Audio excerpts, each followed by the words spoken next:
Welcome to the Evolve Beyond Limits podcast. I'm your host, Stacy Geisel.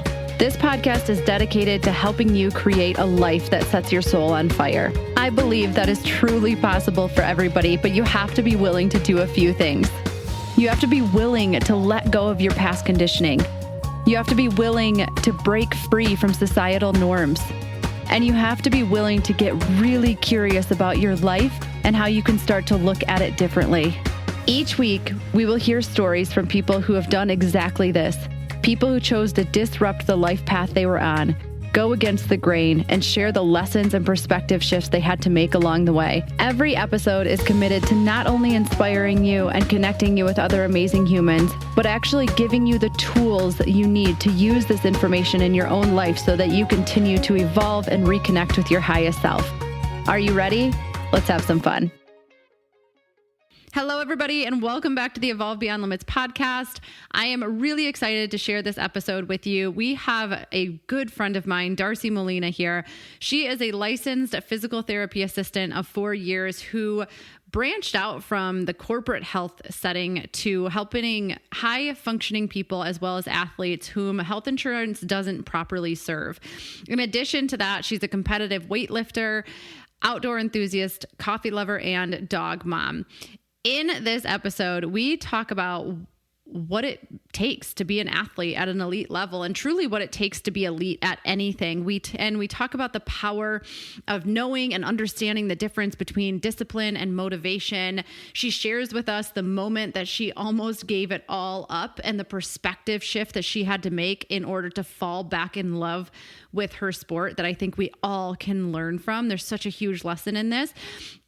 And we also talk about the rule of thirds and how you can apply that to your own life, her experience with therapy. We go into a lot of different things here. All of them are profound. And I'm so excited for you to listen to this episode. I want to hear what your takeaways are. And just, again, thank you for being here. Thank you for being part of the Evolve Beyond Limits community. And I hope you thoroughly enjoy this episode. Let's dive in. Oh my gosh. Okay.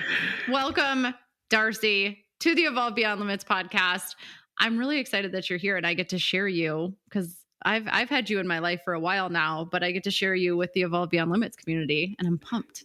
Yeah, I was actually, first of all, thanks for having me on your podcast. Yeah.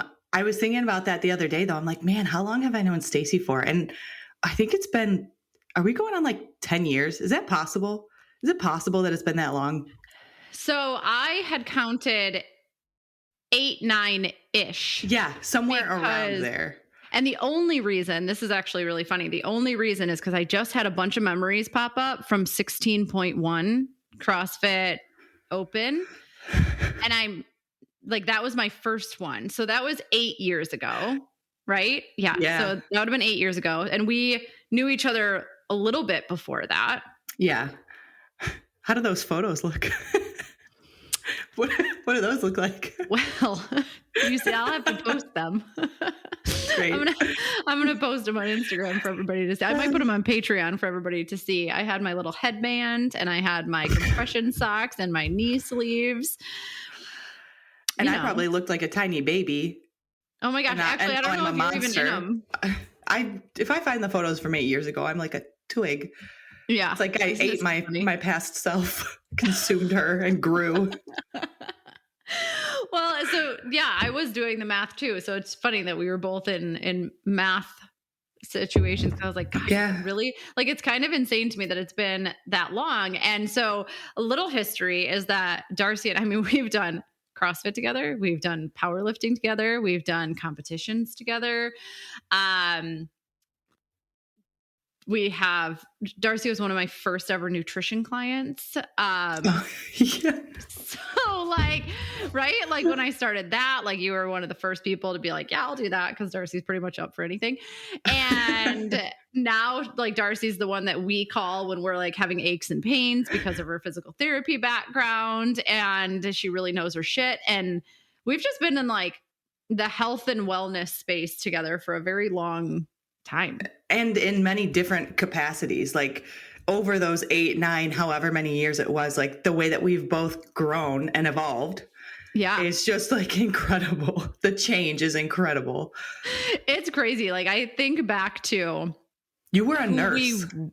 I know I was a nurse when we first started, and just who we were, like probably obsessed with some things. And then but we always had the most fun. That's the thing about Darci, that like she brings to really anything she does. For anybody listening, is like, she's just fun. Like even she's lifting, like she's one of the strongest women I know. And I like, she's strong in other ways, but I'm physically, she is one of the strongest women I know. And I always loved lifting with her because I'm one of those people who wants to be the best at something. And there's just no fucking way. Like there's literally no competing. Like there was no way that I was going to get to the level that Darci was at. Like and I don't think you'd mind saying this because he says it, but like she competes with Andrew in weight, right? Like in like the amount of weights that she lifts. So I'm like, this is great. Like pressure's off. I can just like have a great time. I think Andrew felt the same way. He's like, how can I catch Darci? Yeah. And then we both gave up on life. No, I'm just kidding. We just had other, let's just say our gifts are different. which is totally fine. Totally fine. I could beat her in a cardio workout probably. Or surfing, wake surfing. Yeah, I'm like, oh, Stacy's got a 360. I can do that. Watch me try 12 times. and fall. I still do that. And get zero rotation out of any of them. It's so funny. So it's just, it's fun to look back and just, like I said, see. And now we're both living in different parts of the country. So we were in Michigan when we met. Yeah. Now you're in San Diego, we're in Greenville, and so much has changed. So I want to talk about that. But before, I like to ask just some like random kind of fun questions. Let it fly. So the first one, just so that people can kind of get to know you a little bit, sure. is where, and it's really just their selfish questions, but where is like your favorite place that you've traveled? Ooh, honestly, Utah. That's the reaction I get when I say that. People are like, I'm sorry, excuse me? Are you Utah sure? Is so beautiful. That's the thing. So it really is. Yes. The first time I went, I was visiting my buddy who lives in St. George, and we went to Snow Canyon. I can't remember exactly where Snow Canyon is. It's not part of the national park. Mm-hmm.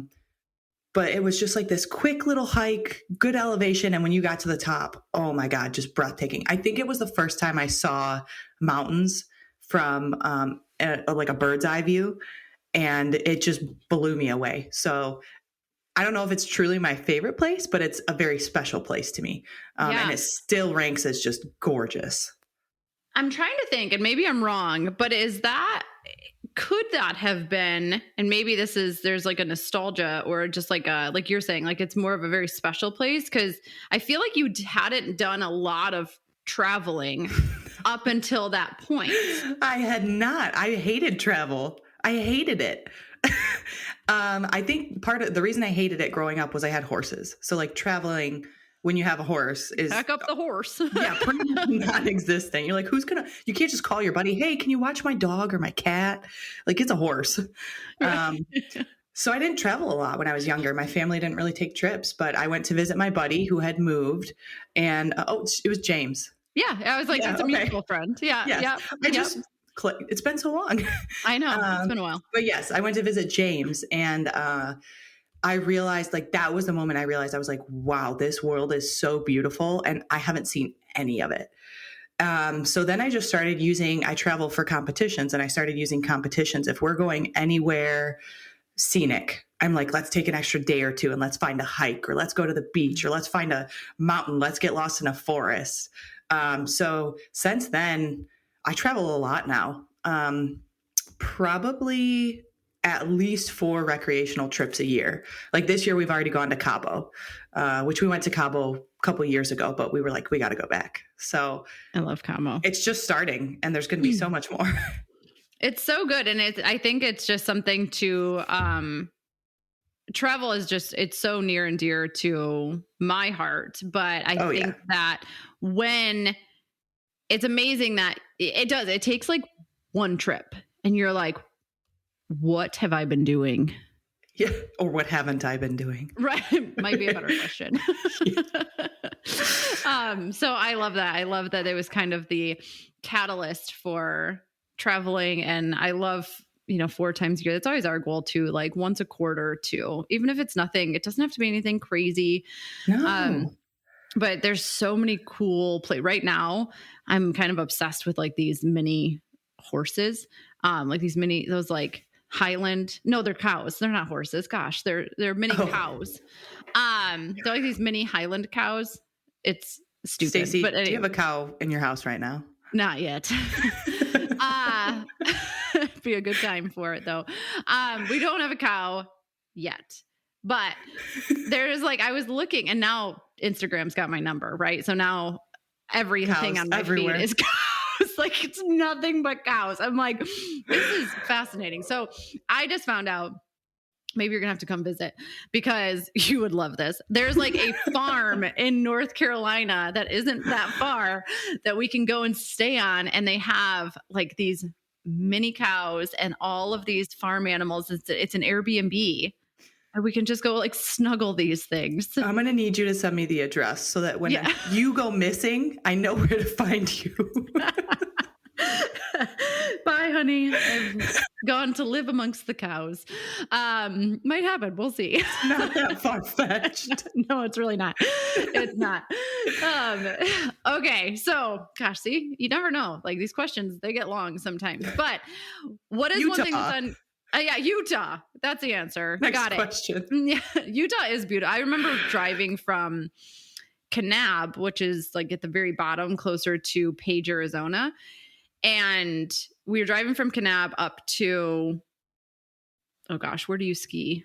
See, this is like, it was Andrew's thing. Ski in California? Utah. No, in Utah. Everybody that's listening is Zion. Like state. It's no. This is no. It's not. That's all I got. Anyway, it's somewhere else in Utah, and I just remember that drive and being like, "This looks like a picture, like just a painting that I can't describe." I don't know. It's a Park City. That's it. Just so everybody knows, Park City. Very fun. Very cute. Nailed it. Nailed it. So, okay. That's where you've been so far. What is something that's on your bucket list right now? Ooh, more travel is on my bucket list, but that's pretty generic. So, okay. This is probably not on anybody else's bucket list. It's just me. I love this. Last December, I took third at American Open finals. So I finally made podium on a national stage for Olympic weightlifting. And I want to work my way up to first place. I want to hit first place, and then I want to compete internationally for Team USA. So that's like on my bucket list. It's so odd. I'm sure a lot of people don't relate to that. I don't know. It depends. But that's a big goal for me. And it just I'm going to feel very accomplished and fulfilled, and knowing the years that it takes to get there. That's going to be a big check mark off my list. Yeah, I actually want to go into that more before we go anywhere, because some people listening might be like, what is Olympic weightlifting? Like I was talking to my friend yesterday, and said something about it, and she's like, are you actually in the Olympics? Like that's usually a question, right? And so for anybody listening who doesn't know what Olympic weightlifting is, can you clue us in? Yeah, sure. So Olympic weightlifting is a lifting sport. The name of the sport is Olympic weightlifting. It does not mean that you're competing or going to the Olympics. It's kind of like powerlifting, right? Except that's called powerlifting. This is Olympic weightlifting. So it's just the name. But what we do is we specialize in 2 movements. One of them is the snatch, where you take the bar from the ground straight up overhead in one movement. No pausing, no stopping. And the next lift is called the clean and jerk. It's a 2-part lift. So you take the bar from the floor up to the shoulders in part 1, and then you're going to drive the bar from your shoulders up overhead in part 2. And when you go to these competitions, essentially you get 3 tries at each of those lifts, and they're going to take your best snatch and your best clean and jerk and add them together for a total. And then your placing, how you perform, is based on your total as well as your weight class, and there's a couple age categories too. Okay, thank you. And so, just to give a little bit more context to the powerlifting might be something that people are actually a little more familiar with. And that's where you go and you do like squat, deadlift, bench press. So it's kind of like these very, those 3 movements. And then the Olympic lifting is the snatch and the clean and jerk, much more technical. I'm not going to say that it's harder or this or that. It's just like, it's different, but it's much more technical. Like there's a lot more going on. And so like you said, I mean, you have been pouring yourself into Olympic weightlifting for how many years now? It's been 4 years. I dabbled in it a little bit before that because of CrossFit. Sure. But dived away from CrossFit, did just powerlifting for 2 years, took a break to finish school, and then once school was done, wanted to get back into some sort of competitive lifting. And I love trying new stuff. So I was like, well, I've already done powerlifting. Let's try Olympic weightlifting. And I started that right in 2020. So that was my first, January of 2020 was my first competition. And I had only started training like 2 months prior. So It's been about 4 years now. And 2 years ago, I got so serious with it that I stopped working full-time in physical therapy, and I started working part-time on my own, so that I actually could dedicate more time to my training. Because I think people underestimate probably when you see athletes at a high level, that are doing these things, I think sometimes we underestimate how much time and dedication it really does take. So what does that look like for you? And what are some of the things you've had to overcome and learn and just go at it? What do we need to know? Okay. Well, as far as the time commitment, I would say on average, and this varies depending on my training cycle or block or many variables, but on average, I train 5 days a week, which is pretty standard for most people. But the part that's different is I train about 3 hours a day. And when I say that, that's when people's jaws hit the floor. And they're like, you spend 3 hours in the gym? Yeah, I do. Because every time I go in, I have a combination of stretching and a dynamic warm up that I do. And that takes me anywhere from 20 minutes if my body's feeling good, or on a day that I need a little more love and TLC, it could take me 45 minutes. Because with, like you said, these movements are very technical, and they also require a lot of range of motion from your body. Like you have to be able to get into a deep squat. You have to have good shoulder and spinal mobility. So if I'm feeling stuck, I can't go into my lifts because I'm going to have a bad lifting day or risk injury. So I take my time, do my warm up. I probably lift the remainder of the time. And I have to admit, I don't stretch after, but I stretch before. That's what works for me. That's something I talk about with my clients, but that's a different conversation. So it's about five days a week, 3 hours a day. Right now we are working in 5-week training blocks. So I get my program 5 weeks at a time. And this is the other part that blows people's minds. Week after week after week after week, I am doing the exact same thing for 5 weeks straight. My Monday workout is the exact same every single Monday. The only thing that's different is my percentages. So I might start at 70% on week 1, 75% on week 2, etc. So it's getting heavier as I go. As far as struggles, right there, that can get monotonous. So it comes down to, sometimes I'm motivated, right? And a lot of times people will ask like, well, how do you stay motivated? You don't. The reality is you do not stay motivated. It comes down to discipline and priority. For me, I want this so bad that the discipline just happens. I don't have another choice because I want this outcome. I want to check that bucket list of making it to first place in the nation. And then I want to make it to competing internationally and see where I land, among other countries. So it's not always going to be motivational. There are definitely days where I'm dragging my butt into the gym. Luckily, I have a fantastic coach and he can usually read me. And the second I walk in the gym, he'll look at me and how vulgar am I allowed to get on your podcast? You can do whatever you want on this Great. podcast. All right. My favorite thing that he says to me, and it works for me. He's also a great coach at reading his athletes. He would probably never say this to any other athlete. But for me, I'm like, oh, yeah, let's do this. So he'll look at me and he goes, hey, Darce, I need you to untuck your balls from your labia today because we got work to do. And I'm like, you got it, coach. That lights a fire in me. So I'm very fortunate to have him in my corner. He can always read my mood. He can read if I'm depleted. And then Darci's not that hard to read, just so you guys know. I've coached her before too. You're like a coach's dream because you're like, oh, I know what's happening right now. This is going to circle us back to another conversation where you told me one time, you're like, you have to learn how to leave things at the door. And I was like, but why? This is how I feel. You were like, I understand, but it can affect other people. And I was like, oh, so I'm being toxic. Got it. Got it. Check. Fast forward 8 years. I'm better at hiding it. Part of that came from owning my own business. You got to walk up to a client and they can't know anything about your personal life. So anyways, 5 days a week, 3 hours a day, working through motivation, discipline, having a great coach.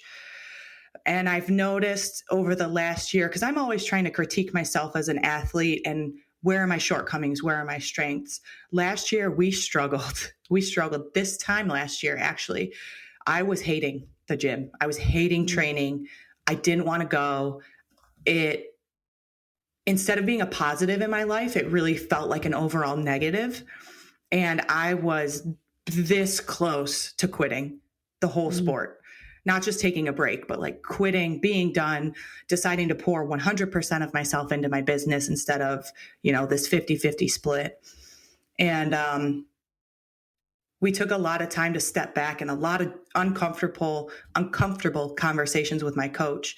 And the ultimate conclusion was that I had an unrealistic timeline expectation of where I was going to land as an athlete and when. So again, I've been in the sport for 4 years, which sounds like a long time, but for anybody who's trying to reach an elite level of competition, that's nothing. That is drops in the bucket. So my coach basically sat me down one day and he's like, who are you comparing yourself to? And I'm like, I'm comparing myself to Kate Vibert and Maddie Rogers. And these are Team USA's Olympians. Right. And he goes, okay, how long have they been training Olympic weightlifting for? And I'm like, oh, I think Kate's been about 8 years and Maddie has been about 10. And he's like, okay, what'd they do before that? And I'm like, well, one was I believe a cheerleader and the other one was a gymnast. And he goes, okay, so they have a long history of being an athlete and history of being in Olympic weightlifting. And then he goes, what about you? And I'm like, I started working out when I was 21 and I was running because that's all I knew how to do.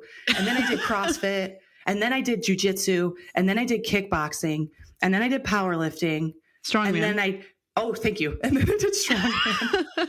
See, the list is long. I like trying new things. And then I did Olympic weightlifting. And he goes, how long have you been Olympic weightlifting? I'm like, 4 years. And he goes, okay, I'm not trying to diminish the work that you've put in 4 years. But by you thinking that you should be at the same level as these Olympians, you're diminishing their work. Why do you have the right to be where they are? And it took them twice as long as you. He goes, do you think you're special? And I kind of hit. And I'm like, wow, you're right. Kinda. Excuse me. I do, but I get your point. No, it was a very eye-opening conversation. And he just sat me down and he was like, you can have everything that you're dreaming of, but you have to give it the proper amount of time. And once we had that conversation, everybody talks about loving the process, right? Mm-hmm. And again, to a degree, you're going to love the process. And then there's going to be some days where you're like, I hate this and I don't want to go and I don't want to do it and I quit. Yeah. But overall, I really do. I sat down. This was what he asked me. He said, picture your life without Olympic weightlifting. And what do you think? And I was like, oh, no, this is bad. I don't like that. And he's like, okay, so you love the sport. You're just not loving the fact that you're not where you think you should be because you have an unrealistic timeline expectation. And once we had that conversation, I actually fell in love with the process. So now I take my good days and my bad days for what they are. Like, both of them are making me stronger. It's all part of the process. And when I need my rest day, whether it's mentally or physically, I take it. And that's fine. So it's tough to be like a career or a competitive athlete. And I think people don't necessarily grasp that it's not always this great experience. And I'll be the person, if you go to my Instagram and you scroll, you'll see a lot of me failing lifts. And I have people DM me all the time and they're like, I love that you post your fails because nobody else does. And they make it seem like it's meant to be this linear, perfect process. And it's not. And they're like, the fact that you post your fails and your struggles, like, it makes it real and it gives me hope. And I'm like, oh yeah, I fail a lot. Don't you worry. Don't you worry. Been doing it for 4 years. Dropped a bar on my neck a month ago. Like, we do dumb things. It's fine. We're still intact. Yes, and I think that, yes, you're talking about being a competitive athlete, but what you're saying, like, I am drawing into so many facets of life. If you want to be elite or a master or like create mastery in anything, then what Darci is giving you is straight up wisdom. Like, and there's so many people. One, we call it the expectation station because it just is funny. Like, I'm like, are we sitting at the expectation station today? Like, is that what's going on? Like, creating imaginary timelines? Is that what we're up to? I was there for 4 months. I was there. Yeah. You're like, I lived at the expectation station. Moving. I don't want to get on a train. I don't want to go home. I have my little knapsack pouting, maybe a picket sign. Yeah. I quit. But it's so true. Because, and I see it in business and I have fallen into it in my own business. If you start a business, if whatever, it doesn't matter. It's just another way of saying it. But it's like everybody thinks they're owed something. Like, it's actually quite funny. And I have done this, like, and so I'm calling myself out here where it's, I've been in business for, I've owned my own business for 5 years. And why is it not what I think it should be? Right. And I absolutely love the tough love and the advice because it's like, you are special. We're all special, and you're not special. Like, you still have to put in the work. You still have to have the discipline. And I'll have to post this because it's so funny. It was this guy and he's at this podium and there's all these people. It's like a little cartoon, and sure. He is like, who wants change? And everybody has their hands up. Right. And then the next one below it, he's like, who wants to change? And everybody's like, fuck that. Like, yeah, no. I want to do that. And that is the reality of our world. And so many people, they say that they want something and they're not willing to do what it takes to have that thing. And so something that I love that you said that I want to circle back to is you were like, am I always motivated? No, but like, I don't have another choice. And something that I've noticed that elite in anything kind of fall back to is it's not, do I want to, do I not want to? It's, this is who I am. I show up. And it takes away so often we just have to get our mind out of the way, right? Like, our mind will talk us out of things so quickly because it's trying to keep us safe. Oh my gosh. It's like you wake up in the morning and if you didn't think you'd get out of bed and go do something productive, you think for 5 seconds, you're like, well, I don't want to go for a walk because then I have to put on shoes. Yeah. Well, yeah, that's part of it. But like, you're like, and with shoes comes pants. And with pants, oh, that's just too much. And I don't know what the weather's like. Maybe I don't need pants. Maybe I need shorts. This is too overwhelming. I can't do it. It is, but we all do this. Like, I'm laughing because I've probably had this conversation with myself. And you have to take away the choice a lot of times. And I was telling Andrew, actually, because he likes to get out of bed and do something, but he gets in his head. And there's a lot of people who get in their heads about what to do. So sometimes he's like, I could stretch, I could go for a walk, I could do this, I could do that. I was like, you know what you're going to do is we're going to write all of the things that you would enjoy doing in the morning on popsicle sticks, and we're going to put them in a jar. And when you wake up, you're literally just going to pull one. This is genius. Because I'm Andrew. You know this. Andrew and I are so similar. I will sit here for 3 hours in the morning and be like, I have so much time. I could do so many things. And then 3 hours is gone. And I'm like, well, shit, I didn't do anything. And now I have no time. And yeah, now I have nothing to do. And it's because you're thinking about what you want to do. So I'm like, just pull the popsicle stick, and you're going to be like, and this is actually, when we're learning to listen to our body and actually what we like are that yes or no, like of our gut, and get our mind out of it, you could pick one and say, like, listen to what your body says. If it's like, ooh, that sounds good, then you're like, yeah, like go do it. And if it's like, no, just pick a different one, but like, don't think about it. Right. Like, it's just like, grab and go. And if you get to the last one, like you got no choice. You're going to go do that one. Right. Like you've run through your popsicle sticks. Yeah. Like we're done. Right. You're like, you're not going to do none of them because you don't feel like it. You are the person that picks a popsicle stick. Okay. But I do think that we just have to get our mind out of it. And that's where, when you said like, I don't have another choice, it's not about motivation. It's not about like, it's just that like, this is who I am and this is what I do. Yeah. Another way I kind of look at that is priority. Like for me, it's such a high priority. That's what tells me I don't have another choice. I'm going because I want this end result. Even if I don't want it in this moment, I know in my core, I want it long term. Whereas for somebody else, it might not be as big of a priority for them. Half of my teammates on the weightlifting team, it's not as much of a priority for them. So they're like, my cat's on my lap. I don't really feel like going. I'm not going to go today. And that's fine for them because that's in alignment with their priorities. So that's another way I look at it too, is it a priority to you? And like you said, like, where is it within your core? Do you want it that bad or don't you? And that's often going to reflect in your actions.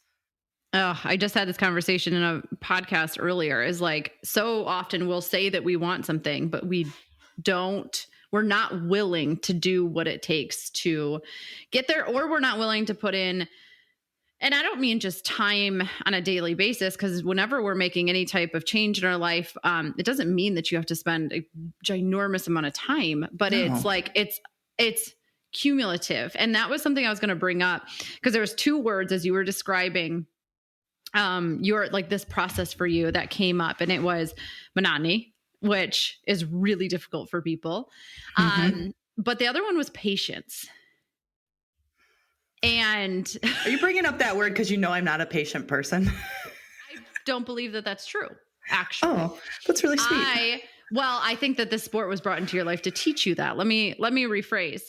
Okay. Because I don't know that you are naturally would consider yourself patient. However, you have been working at one sport for 4 years, taking the trials and the tribulations and like all these different things that come with it. There's always injury and drawbacks and then we have celebrations and all these things. And I think when I hear you talk about what happened and you wanting to quit, it was like that patience had run thin, right? You're like, and I'm done. Like, I'm done with this because it's not happening on my timeline. And we don't like when things don't happen on our timeline. And I just think that I guess the question that's almost coming up for me is what changed? Because something changed in you, because you did used to go from thing to thing to thing to thing. Like, and yes, you like to try new things. And sometimes, and I'm not saying this is you, but sometimes when we go from thing to thing to thing to thing, it's because we don't want to stick with anything long enough to, like, if we're like, we'll be good, but to be great requires another level of you, right? It requires another, like, a whole nother evolution. Yeah. And so now you've been doing the same thing for 4 years, which is pretty unheard of for you. What changed? It's very unheard of. It's actually almost what you just said. And I asked myself this recently. I think maybe one of my fellow gym goers asked me the same question. They're like, why have you stuck with weightlifting for 4 years when previously as I said, I did jujitsu on and off for a year and a half. CrossFit was very on and off over a span of maybe 5 years. Powerlifting, I did 2 years straight, nothing else. That was probably my biggest previous commitment. Strongman, I did 3 months, did a competition, won it, qualified for a national meet, and was like, nah, I'm done. I remember but that. I think my coach was very upset. Sorry, Ben, if you ever find this podcast, I apologize. But I actually think that that's what it was. It was the fact that I got into Olympic weightlifting and I was strong, but as far as technique goes, which again, this is a very technical sport, the thing that matters most is your technique. There are people much smaller than me that are much stronger than me. It's insane because their technique is better than mine. So it was the fact that historically I had done well in sports because I was strong and I kind of was naturally good at them. The first year I did powerlifting, I went to the world championships. It was a small federation. It wasn't like the big top dogs or anything, but I went to worlds and I won. So the next year we went to a more difficult federation, one that was kind of in the middle. Same thing. I went to worlds and I won. So jiu-jitsu, went to my first tournament, won both of my matches. You're noticing a theme here. Yeah. So I actually think that the thing that got me was I went into Olympic weightlifting, and I think at my first meet I did win, but I also saw that it was a small meet. And then the next one that I went to was a larger meet, and I placed, it was a national meet, but I placed, I think I placed like 15th. And I was like, wow, I'm at the bottom, or like, I'm not at the top. And I was like, I want to get to the top. And so I just started taking the time to dive into it. And the first couple years, the highs were so high. And I think that was part of the addiction. Like when something technically clicks with one of these lifts, you're like, oh my God, I did it. I get it. And then you go to do it again. And you're like, okay, maybe I don't get it because it didn't happen that time.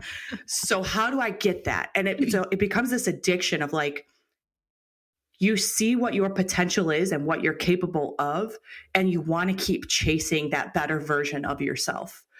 And again, last year I almost quit because, as you said, my patience had kind of run out. But again, I asked myself, what does my life look like without this sport? And I didn't like what I saw.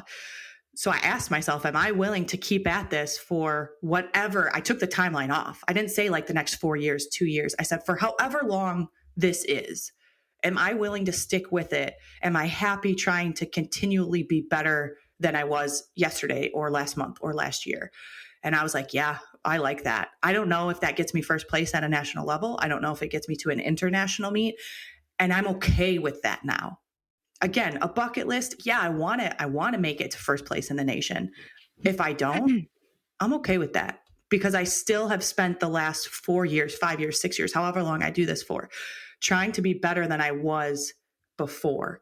And I think that changed who I am as a person, even to my core, because I watched it change my business too. I started asking myself like, well, gee, where can I get more continuing education so that I can keep showing up for my clients in a better way, and I can keep learning and bringing new skills to them?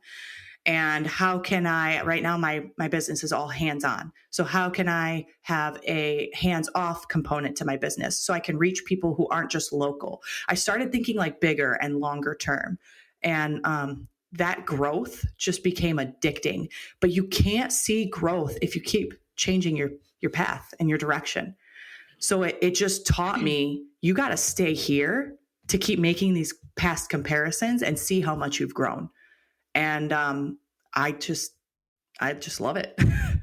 It's so good. And it is so powerful to see how that shift, because so many people, it's like what they're after. And I actually did a podcast on this. I don't know. Let's go back a few. I'll have to link it up in yours, but it's like shifting the intention, right? Because most people are really after the result, and they're trying to get the outcome. And so they don't, and that is going to, it's always going to lose that motivation. It's going to lose that, you're going to lose that fire. And something it sounds like to me that you shifted. And so that's like a very external motivation, like the money, the being on top of the podium, being like doing, kind of reaching that goal or whatever it is this external motivator. And it ebbs and flows. And another thing, actually, a friend of mine had this story of this guy who he was a pro athlete. He was a football player, and the big goal was to get to the Super Bowl and win the Super Bowl. Well, he did it, and he was standing afterwards, and he realized like he was like this whole time I've been chasing after this thing, and like I don't feel, and all I was trying to do was make my dad, actually what he was trying to do was make his dad proud. And he was talking to his dad, and his dad's like, I've been proud of you this entire time. But he realized that he almost missed that because he was so fixated on the goal. And by the time he got to the goal, he didn't enjoy it. He couldn't enjoy it because he was like, it wasn't the thing. Right. And so it sounds like to me, you kind of shifted into this internal motivation, which is like the flame never goes away. The burning desire never goes away. When you show up every day and you say, it's not about the money. It's how do I be the best version of me? It's not about the podium. It's how do I get a little bit better than yesterday? And and you took off the timelines. Well, and let's circle back really quick. It was this time last year, so like February, March, that I was about to quit. I mentally came back around. Oh, actually, what I said to my coach this time last year was, if I go to the national championships in July and I don't make top 5, I quit. Guess what? I went to that meet with that attitude, and I almost bombed out. For people who don't know what bombed out means, it means you have to make at least one snatch and at least one clean and jerk for a total. And if you don't, you're disqualified. I missed my first snatch. I missed my second snatch. And he was like, if you don't make this third one, you're out. So I made the third one. We move on to clean and jerk. I missed the first. I missed the second. And he's like, Darci, literally your last lift determines whether you're disqualified or not. And I made my last lift. So making only 2 lifts out of 6, I placed 8th. Had I hit the numbers that we had planned, had I gone in with a good attitude, good mentality, we hit the numbers we planned, I would have taken 5th place. So I shot myself in the foot and got 8th place. And he's like, what are you going to do? You're going to quit? And that's when we started these conversations and my mentality changed. Let's say it changed in August. So from August until my next competition, which was December, I had this new mentality, and I went into this competition prep loving the process and truly not caring where I placed. Guess what happened? I went to American Open Finals, the other national meet that we host, and I got 3rd place. I was finally on the podium. The second I stopped caring and fixating on the end result, and I just started looking at, why am I doing this? Why do I love this? And what do I want out of it? But what does that timeline look like? The second I just accepted everything for what it was, I made my goal. I got 3rd place. I placed 3rd in the nation. And because of the fact that I had that mental shift, I had the opposite experience of Mr. Super Bowl, right? Right. I got on that podium and I started bawling. One of my favorite photos is afterwards, like I just ran to my coach and hugged him, and he's a big guy. So he like lifted me up off the ground and I'm like in his arms crying and he's hugging me. And like, that is one of my favorite pictures because it just encapsulates to me. Oh, I'm getting like emotional. It encapsulates to me the process that we went through together, which is like huge. Yeah. I don't know. It's very like sweet. It's very touching to me. It is. And I think that you can feel it. And that's the difference. Oh my God, it's like when you're chasing that external thing, there's not that connection that you have is not the same as I have shown up day in and day out. Just not because I had to get this thing to feel worthy or validated or whatever that looked like, but just because I wanted to, and this is part of my path, and like, this is important to me. And to feel that, like, and to you to hit that pinnacle with that is just like, whoa, it's different. It's a completely different experience. And I can only imagine if say I had taken 3rd place without this like mental shift, I probably still would have quit because I would still be tired and out of patience. It still wouldn't have been good enough. Even if I made it to that podium, somehow it still wouldn't have been good enough. It either wouldn't have been fast enough, like, oh, I should have done this a year ago or 2 years ago. Like the bitterness underlying would still be there. So that's a powerful lesson in itself. Yeah, it was a very welcomed shift that we went through last year. And it makes me super excited for the future because I don't know what it looks like. And to a degree, I don't care. And we're just going to take each stride as it comes and enjoy the process, truly enjoy the process. Yeah, I think it's really easy for people to give that advice or to say, you know, like, I'm just going to enjoy the process. Oh, and he had been giving me that advice for years.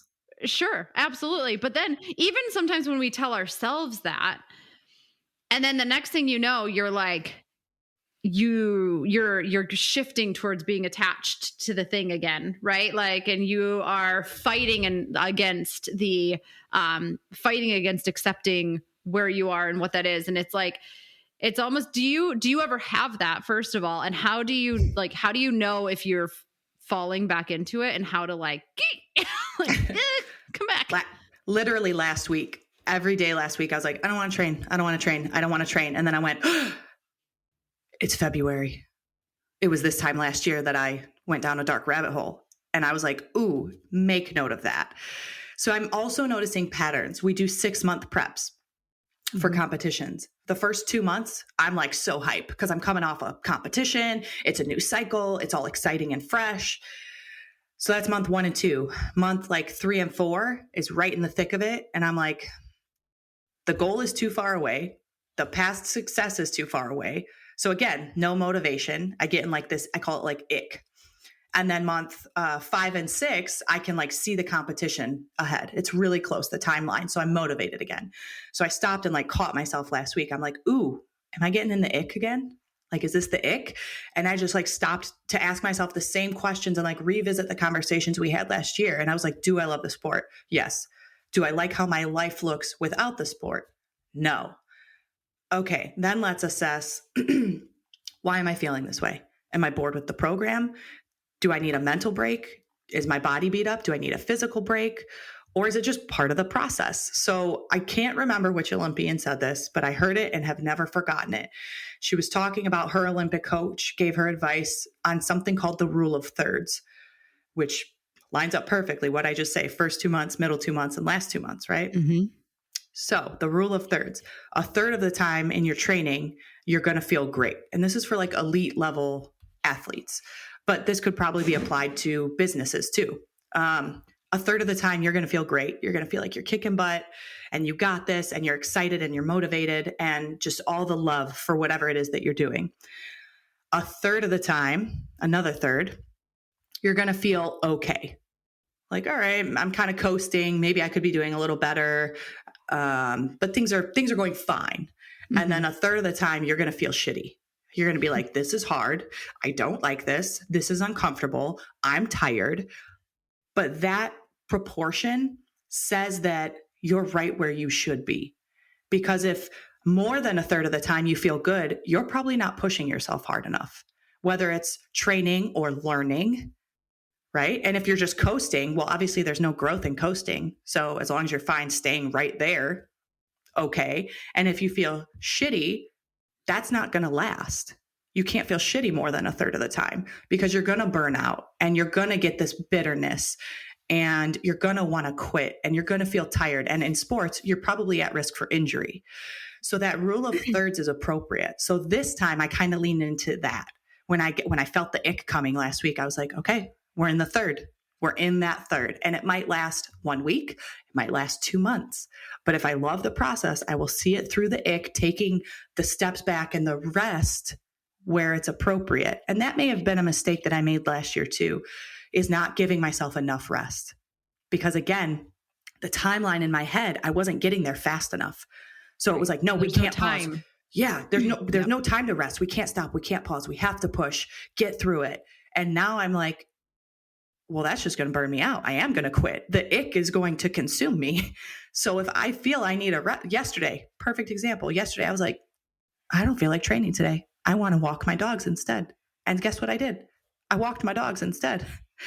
And I was completely okay with that. Guess what? Today, I'm going to go in and I'm going to train because I feel ready. I feel rested. I needed, and yesterday wasn't physical. I needed a mental break.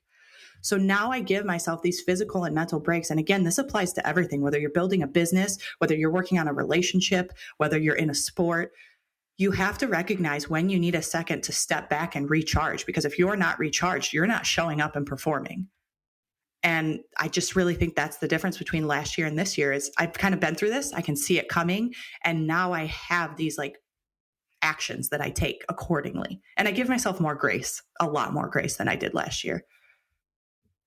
That is so good. Like there's so much to pull from that. And I hope that anybody listening, yes, we're talking about, we're talking about athletes, we're talking about businesses, but like apply this to your life. Like I sit there and I'm like, I love this rule of thirds because again, if you feel like most of your life you're just coasting, then you probably feel unfulfilled. You probably feel like something's missing. You probably feel like, yeah, everything's fine. Like I talked to a woman yesterday and the way she said this, I just was in awe of her, of the way that she could just admit this. And she said, Stace, my life is good. And if I died tomorrow, I would not be satisfied with what I've like with what people would say about me, with what I've done, like how I've spent my time. So it's like, think about that. Like, is more than a third of your life in coasting? Is a third of your life in, so many people get caught up in burnout, in exhaustion, because they're trying to force things. They're trying to push them. They're creating imaginary timelines. They're under an immense amount of stress. So, and that leads to burnout, exhaustion, all the things, right? Like you're going to quit on anything that you're doing if it shouldn't, like life should not always feel that hard either. No. Right? Like, and so when you feel yourself like pushing and you notice that life just feels so hard. And I know that I've had this in my life. I know that Andrew and I have had this in our life. We've had this in our relationship where you're just like, goodness, like it just shouldn't feel this hard. Right? Like, and it's because you probably need a break, right? You probably need to rest, which seems like the last thing that you want to do. And then again, the other third, like that you feel great. It's just like, well, maybe there is some like allowing yourself to kind of be in that and also saying like, am I pushing myself? Like, this is the moment to test my edge a little bit, right? Like, can I push myself a little bit? Is there opportunities that are coming to me that would push me over into the next level of some sort? And, I think this is just such a great way of almost like you just gave people, whether you realize it or not, but you just gave them a tool to look at their life and I don't care if you're doing sports or not, like look at your life and look at every aspect of your life and start to like give it a percentage, like pay attention, notice when it feels like this, and just know that an adjustment needs to be made. Yeah. And give it time. Adjustments don't happen overnight. Or it might sway too. You might, this rule of thirds doesn't have to be in like long duration chunks, right? I spoke of it in like 2-month chunks. That's just how it applies to me for my sport. My business, on the other hand, different. That could be different on a weekly basis, on a monthly basis, on a daily basis. Might have a day where I've got 6 clients and I'm like, whew, that was a long day. I'm tired, And then the next day I have 1 and it's like, wait, where'd everybody go? Yeah. Guys. And like almost learning to enjoy, hello, I'm still here, guys. And learning to, I actually was having this conversation, especially about business, learning to enjoy the ebbs and flows. Like the blessings of the ebbs and flows, because you can't stay ridiculously busy all the time. And there was something I was reading, because there's actually like another gene key within us that talks about our natural rhythm. And how there's always like spring always comes after winter. And it doesn't, and like we think about that maybe in like 3-month chunks, but that's not the way I mean it. It's like if you are having a slow time right now, a time where you have had to pull back, you've needed to rest. Maybe it's a day, maybe it's a week, maybe it's a month. I don't know. Spring always comes, right? And but what did you do with winter? That's like the question is like, what are you doing with that time? Are you sitting there freaking out about spring and freaking out and like putting yourself into this high stress mode when really you needed to be resting and like calming yourself and preparing for spring when you're going to be seeds. Yeah. Plant your seeds. And it's just, but we struggle to enjoy that. Like, it's like if we think that things slow down, we think we're being punished in some way. And it's like, no, it's just different. And maybe that's time to spend more time with your family or your dogs or, whatever that looks like. Yeah. But yeah, it's powerful. I like that too. Plant your seeds in the winter. Well, maybe not the winter. But, spring, yeah. Might die in winter, but make this like strategize how you're going to plant your seeds in the winter, right? Yes. Like think about what do you want to plant? Right. Do I need to get what plants do I need to get? Do I need a shovel? Do I need some gardening gloves? Like, what it's a time to kind of be reflective, more like reflect and prepare. Yeah, that is a great analogy. Like you can use your downtime to rest. You can use it to plan. You can use it for, like you said, spending more time with family. Just know that it's going to shift again. You're going to get busy again. And then, okay, great. Lean into that. And then when that changes, use that time to recharge and plan again. And it's just easier said than done, I think, because when things slow down, what people do, and I know maybe I'm talking to myself, but what people naturally do is they push harder, they try harder, they assume they're not doing enough, right? And like they try to force things to happen rather than just taking the natural rest and like recharge. And we've both come from the health and wellness space, and it is just a constant reminder that rest is when we're like the muscles are actually getting stronger, and they're actually like there's always something happening when you feel like you're doing quote unquote nothing. Yeah, that's very true. And can we like shift that and accept it rather than trying to fight the nothing? Yeah. And I think there's something to say too about like you said, sometimes when we get into these lulls, we feel this need to like push, like how am I falling short? What have I done wrong? How do I fix it? And I think those thoughts are okay if they're wired differently, because if you're using that downtime to say like, hey, how's my business doing? In a very calm and neutral way, just reflecting. How's my business doing? Oh, it's doing good. Cool. I'm going to embrace this downtime. Or like, oh, wait, if I just made this one change and this one change, I see more productivity down the road. And then to ask yourself, like, can I take on these changes comfortably? Or is this going to ruin me next time things pick back up? And then make a plan to implement them. But you can do all of that with peace instead of anxiety. Mm-hmm. And when it comes from that place of anxiety, you're planning because it's a scarcity thing. It never brings the fruit that you hope it will bring. And if you're doing it, like you said, with the intention of not how can I make more money necessarily, but how can I better serve my clients, that intention and that purity, I swear it's more fruitful every time. And it's more effortless. Yes. And it's actually just like one of the natural laws of the universe. Like it's just the way it works. And I always joke, I say desperation doesn't look good on nobody. But that's what that is. That's like, we don't necessarily like to think about ourselves that way. But when we get into that scarcity, when we get into that fear, we're desperate.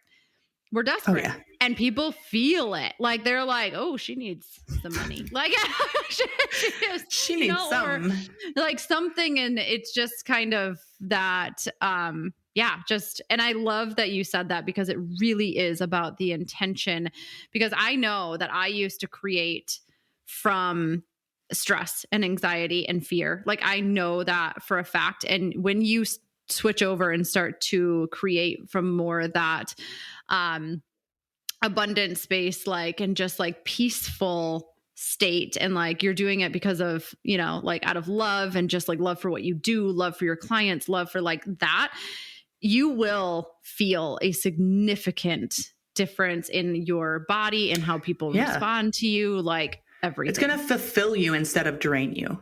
Yeah. Yeah. And 100%. And it's funny because it's the exact same action, but with different intention. Mm-hmm.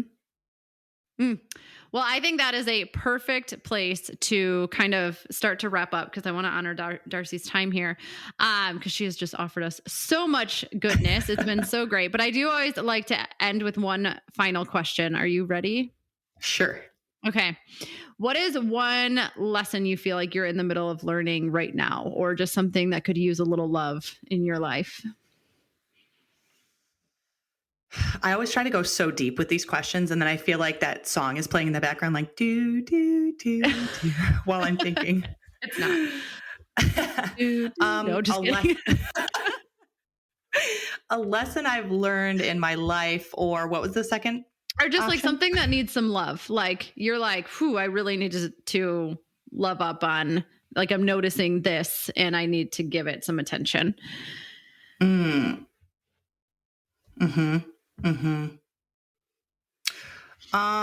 Okay, we'll go with this one. I think that over the last couple weeks, I actually started therapy myself.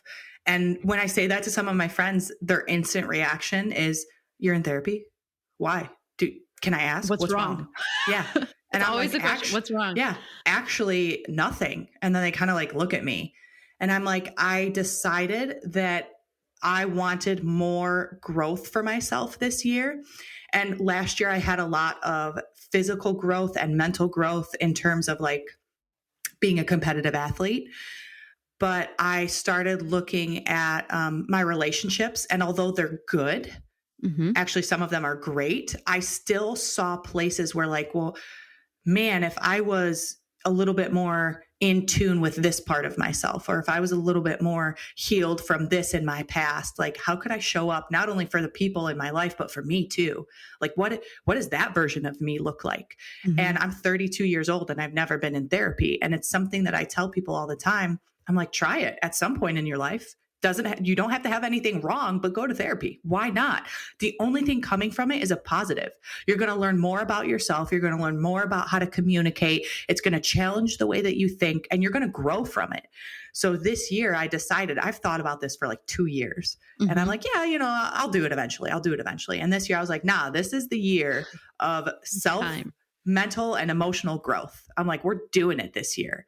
So I just pulled the trigger and I signed up with my therapist, and she's like, what are we here to work on? And I'm like, I don't know. Let's figure it out. Let's decide. I've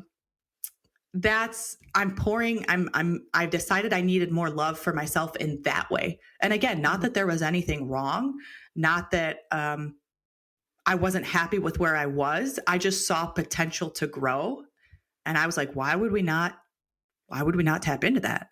Right. Why? Well, why? I've been, and most people know, and I'm actually going to do, so for anybody listening, on Patreon, I'm going to do like a separate episode talking about my experience with the therapy and the type of therapy that I'm doing. And I just want to bring this up because I think it's really powerful. Is one of the best times to do therapy is when nothing is quote unquote wrong, because you are so much more open to the process. You are open to seeing things different. You're not laser focused on this, like trying to find something that is going to fix you, or is going to, again, there's that desperation of like, well, tell me what's wrong with me. Like, no, it's like, I just want to understand. And like, it's so much more fun when we go in, whether it's therapy, whether you go and get a coach, whether it's like whatever it is, but don't wait until your life is crumbling, right? Like it's actually, just do it. Yeah, just do it. Like and so I love that you brought that up. I love that you're doing that. Cause it's been a game changer for me too. And like I said, I'll do a separate episode. So we don't keep this one too long, but Darci, thank you so much for just coming on and sharing your heart and your wisdom with me and the community. I'm really excited to get this episode out and just let people just, yeah, get all the things. Soak it all in. Soak it all in. Exactly. But where can people find you? I will link it all up in the show notes. But if people are like, oh, I really like this chick, where can they find you? Like, where's the best place for them to get in touch with you? Well, I'm in San Diego. No, I'm just kidding. I am. Don't spit your water out. Yeah. I don't use my Facebook anymore, but on Instagram, my personal Instagram, the one with all of my lifting stuff, including the fails, is at Darci. That's DARCI, and then _ Mo, MO. And I also have a business Instagram. Again, I'm a physical therapy assistant, and I do a lot of how-to videos, how to stretch this or foam roll that, just self-care type stuff. Mm-hmm. Thank you. And that Instagram is at _Mo, MO _ wellness.